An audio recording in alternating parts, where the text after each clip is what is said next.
Time లేదని వెళ్ళిపోయే సమయంలో ఆ స్వామివారి ఊరేగింపు చూసే భాగ్యం దొరికింది. అలాగే ఇప్పుడు కాలేజ్ కంటెంట్ మీదనే వ్లాగ్ కాకుండా బయటకి వెళ్ళినప్పుడు కూడా వ్లాగ్ చేద్దామని చెప్పేసి ఇప్పుడైతే బయటకి వెళ్తున్నాం. నేను మా అన్న మేమైతే ట్రైన్ ఎక్కేసాం. మా ట్రైన్ ఎక్కడికి వెళ్తుందంటే తిరుపతికి. ఇక నేను మా అన్న అయితే ఎక్కి స్టడీకి కూర్చున్నాం.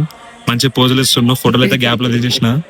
ప్రతి ఒక్క ఫ్యామిలీలో 2 టైప్స్ ఆఫ్ బ్రదర్స్ ఉంటారు. ఒకడేమో ప్యాకెట్ దగ్గర తాగేటాడు, ఇంకోడేమో స్టాల్ లో పాష్ కిడ్ మా అన్న. మేమైతే ఆఫ్టర్నూన్ ట్రైన్ ఎక్కినాక నైట్ అయితే దిగేసి ఇంకా మా అన్న అయితే ఎక్కడ కూడా ఆపకుండా ఫటాఫట్ గుండుకి ఇప్పించేసి నాకు. ఇంకా మేమైతే ఎక్కడ ఆగకుండా లైన్ లోకి అయితే వెళ్ళిపోయాను. అక్కడ బ్యాగ్స్ ఫోన్స్ అవన్నీ సబ్మిట్ చేసిన తర్వాత కంపార్ట్మెంట్ టికెట్ దగ్గర అయితే నేను నా గుండు మీద ఫస్ట్ ఫోటో దిగిన. మొత్తానికి అయితే దర్శనం అయిపోయింది. ఆ 5 seconds కోసం మేమైతే 10 గంటలు వెయిట్ చేసి ఇంకా మా అన్నకి ఏదో కొన్ని ర్యాండమ్ క్లిప్స్ అంటే జూమ్ ఇన్లు జూమ్ అవుట్లు ఏమేమో తీసింది. మా అన్న అయితే గలీజ్గా ఉండే కొంచెం.